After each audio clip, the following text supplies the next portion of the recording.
Merci d'écouter l'Office de radio et télévision du Mali. Il est 7h à Bamako.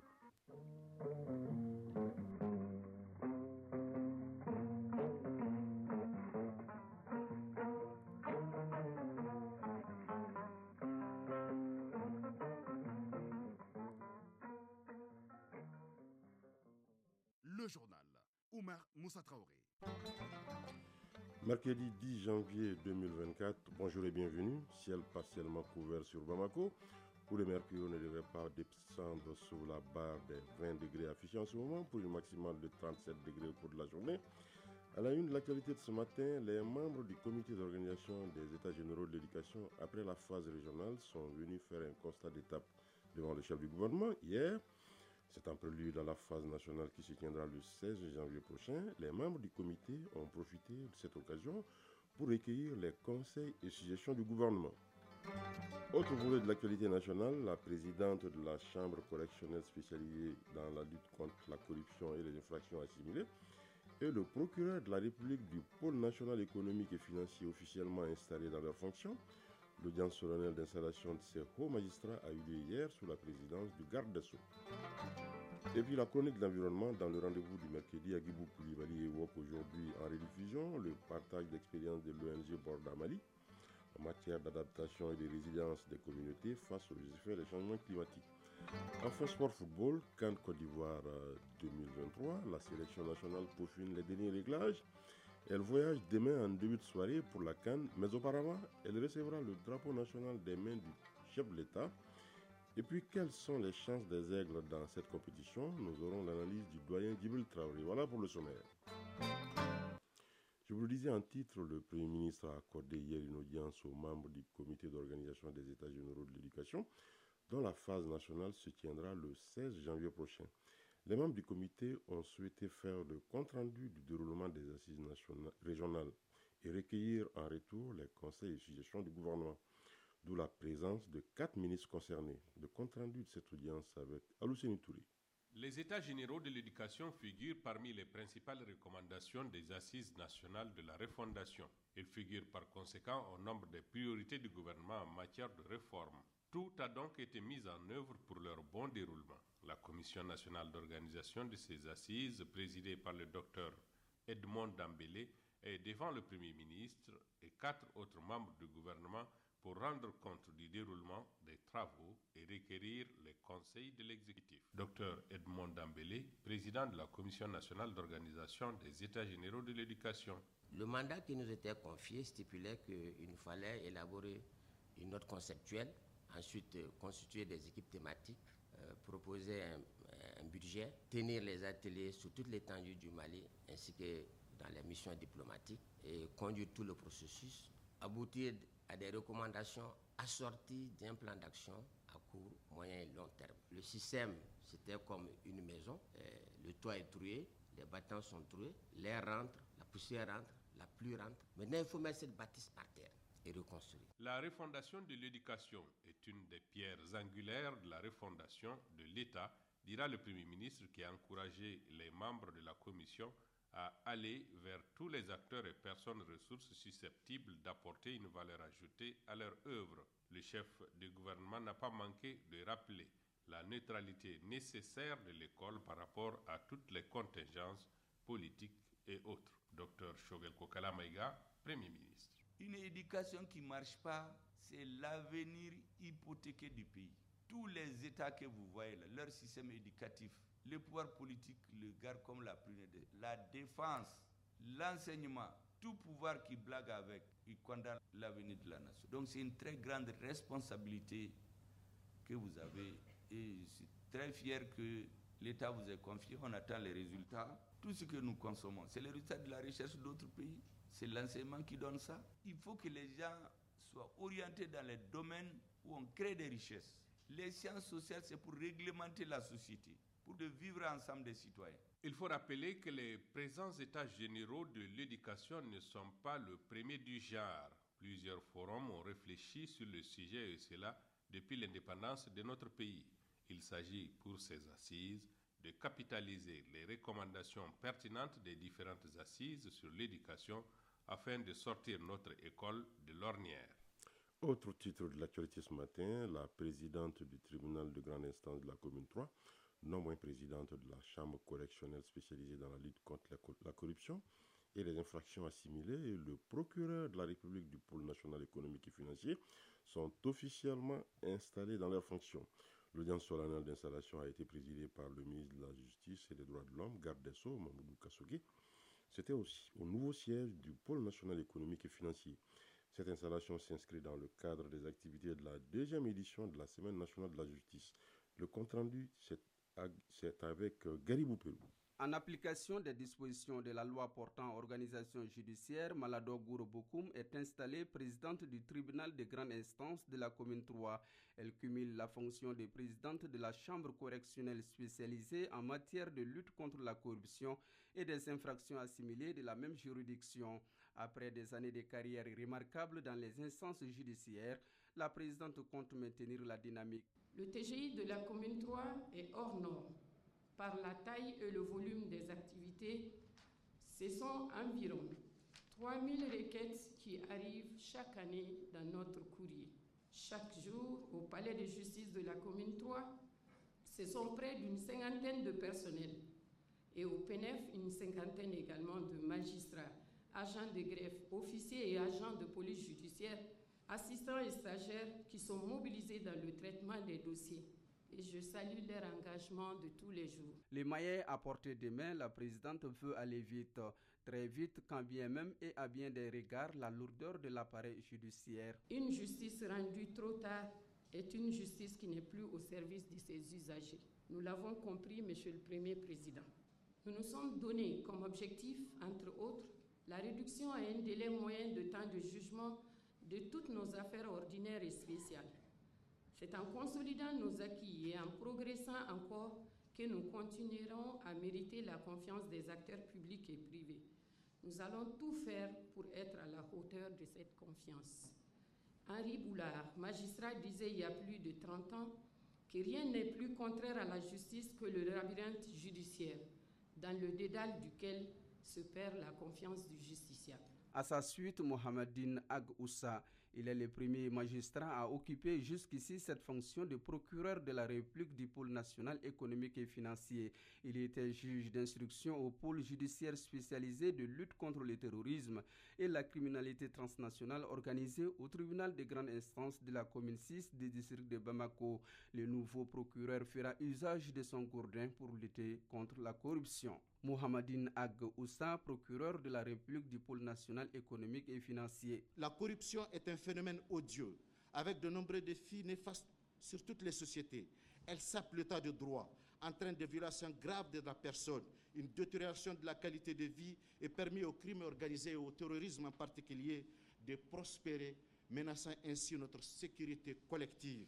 Si le phénomène se retrouve dans toutes les sociétés, qu'elles soient riches ou pauvres, d'ici ou d'ailleurs, ses effets sur les pays en voie de développement comme le nôtre sont encore, hélas, plus dommageables. Sous les regards des gardes des Sceaux, les deux premiers responsables de la juridiction de la commune 3 regagnent leur siège. Logés désormais dans un bâtiment R+5, la présidente et le procureur font leur premier pas à ces fonctions et s'engagent à œuvrer pour le bon fonctionnement et le rayonnement du système judiciaire. Vœu ardent du ministre Kassogé qui déploie forces et moyens mis à sa disposition pour une justice capable de lutter efficacement contre les maux qui minent notre développement. Radio Mali à Kaï et environ 92.2 MHz en FM. Un mot de l'actualité dans nos régions et direction effectivement à la première. Pour son deuxième jour d'activité dans la région de Kaï, hier, la ministre de la Promotion de la Femme, de l'Enfant et de la Famille s'est rendue respectivement à la carrière des femmes de Felou exerçant dans le concassage de pierre, ainsi qu'au siège de l'association des femmes de cheminots de Kaï. Elle a apporté à ces femmes des enveloppes symboliques ainsi que du matériel de travail. De Kaï, les précisions de Balkissa Sadibou Chérif Aïdra de notre station régionale. C'est sous un soleil de plomb et avec des enveloppes symboliques ainsi que du matériel de travail que Dr Koulibaly Mariam Maïga s'est d'abord rendu ce mardi sur le site des femmes casseuses de pierre de la carrière de Felou. Djakité Saboudjara, femme casseuse de pierre. Ni ministre nana kana na jebi.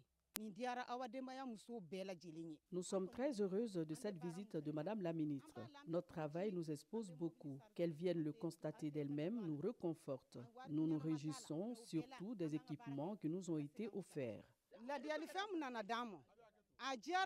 Autre lieu, autre activité. Nous sommes au siège de l'association des femmes de cheminots. Ces femmes, en plus de la transformation des produits agricoles, mènent aussi des activités de sensibilisation. Sissoko Kadiatou Sissoko, membre de l'association des femmes de cheminots.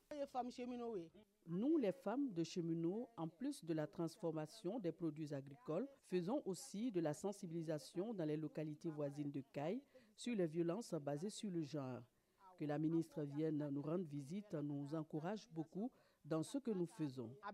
Après les 2 visites, la ministre se dit impressionnée et émue par ce qu'elle a vu. Dr Coulibaly Mariam Maïga, ministre de la promotion de la femme, de l'enfant et de la famille. Nous sommes très impressionnés par le travail effectué par ces différentes femmes. C'est des femmes qui sont très engagées parce que malgré les conditions, les moyens très limités, elles parviennent quand même à transformer les produits agricoles, mais aussi à les vendre.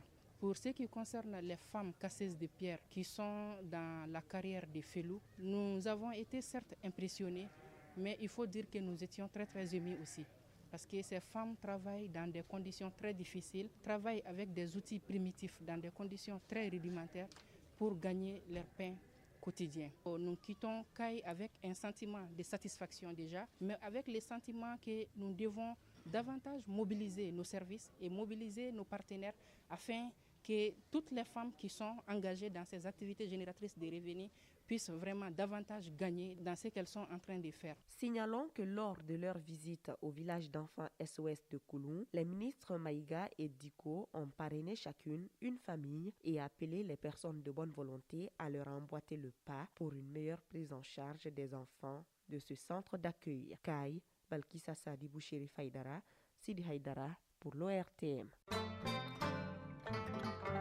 Un mot de l'actualité à l'étranger à présent et direction États-Unis d'Amérique, où 5 mois après avoir plaidé non coupable d'avoir tenté d'inverser illégalement les résultats de l'élection de 2020, l'ex-président américain Donald Trump est arrivé hier matin à la Cour d'appel de Washington saisir sa demande d'immunité pénale en tant qu'ex-président.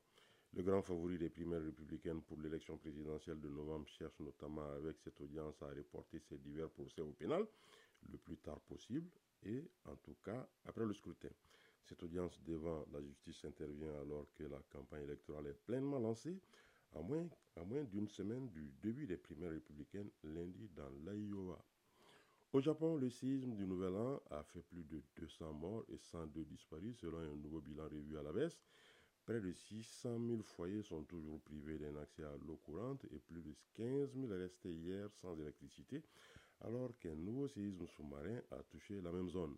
La catastrophe naturelle du 1er janvier a été la plus meurtrière au Japon depuis les inondations survenues dans l'ouest du pays en 2018, qui avait fait plus de 220 morts. C'est aussi le séisme le plus meurtrier dans l'archipel depuis ceux qui avaient frappé l'île de Kyushu, sud-ouest, en 2016, causant la mort de près de 300 personnes. Nous allons rester au Japon pour dire qu'un petit village de pêcheurs a résisté au tremblement de terre que le Japon vient de connaître. Le village a été sauvé par sa particularité architecturale. Parmi la centaine de maisons d'Akasaki, construites sur un bout de la côte ouest balayée par les vents, aucune ne s'est effondrée après le tremblement de terre dont l'épicentre était tout proche. C'est dû à leur conception inhabituelle, souligne Masaki Sato, 43 ans. La maison locale est très compartimentée avec de nombreuses colonnes qui en assurent la solidité, explique ce défenseur du patrimoine local. La page sport dans un instant.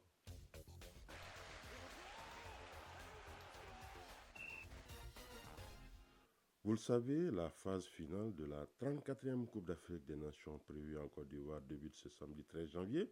Les équipes qualifiées pour la compétition poursuivent leur préparation à la faveur de rencontres amicales. La sélection nationale peaufine les derniers réglages. Elle voyage ce jeudi en début de soirée pour la CAN, mais auparavant elle recevra le drapeau national des mains du chef de l'État. Alors, quelles sont les chances des Aigles à cette Coupe d'Afrique? Là-dessus, nous écouterons l'analyse du doyen Djibril Traoré. Au plan national, les préparatifs se poursuivent pour aller soutenir les Aigles. Ainsi, l'Association des journalistes sportifs du Mali et l'UNASAM ont bénéficié de l'accompagnement de la Fédération malienne de football. La synthèse de toute cette actualité sportive, c'est avec Ali Djoumatina. Structure fêtière de notre football, la Fédération malienne de football accompagne le 12e homme, autrement dit les supporters et l'association des journalistes sportifs du Mali qui s'apprête à aller à la 34e édition de la Coupe d'Afrique des Nations en Côte d'Ivoire.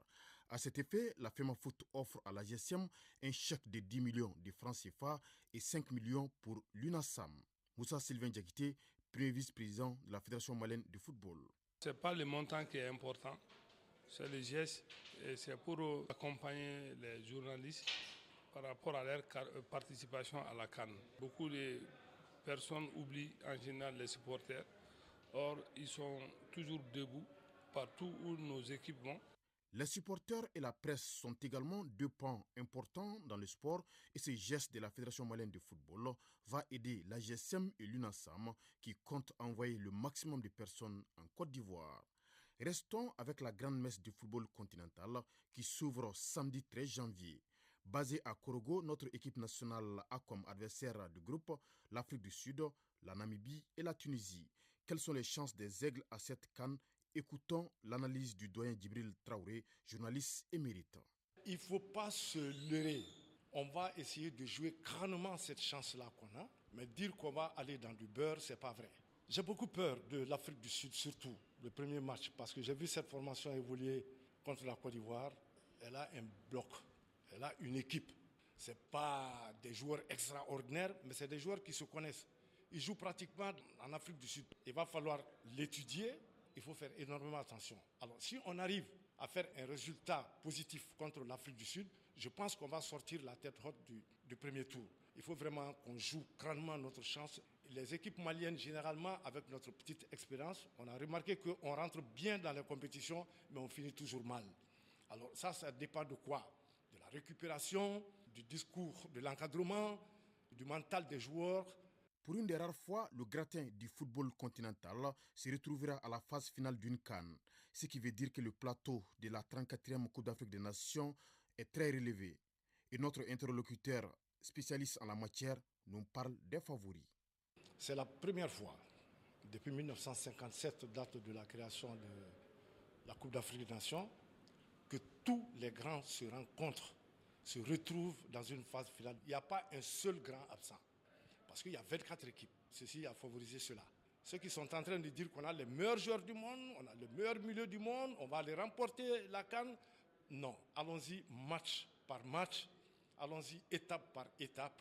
Vraiment, attendons-nous à tout, mais supportons notre équipe pour qu'elle aille de l'avant. Il faut être clair, non, le Mali ne fait pas partie des favoris de cette compétition. On va pour essayer d'être favori, pour surprendre. Mais dire qu'on est favori, ce n'est pas vrai. Le Sénégal est favori. La Côte d'Ivoire est favori, le Nigeria est là, l'Algérie est là, le Maroc est là, il y a l'Égypte surtout, avec Mohamed Salah. La Coupe d'Afrique, c'est une question de maturité, c'est une question de concentration du début à la fin, et sur le terrain et en dehors du terrain. Si vous arrivez à allier tout cela, vous pouvez peut-être prétendre à quelque chose. Aujourd'hui, pour le moment, ce n'est pas le cas de notre équipe nationale, mais on peut surprendre encore une fois.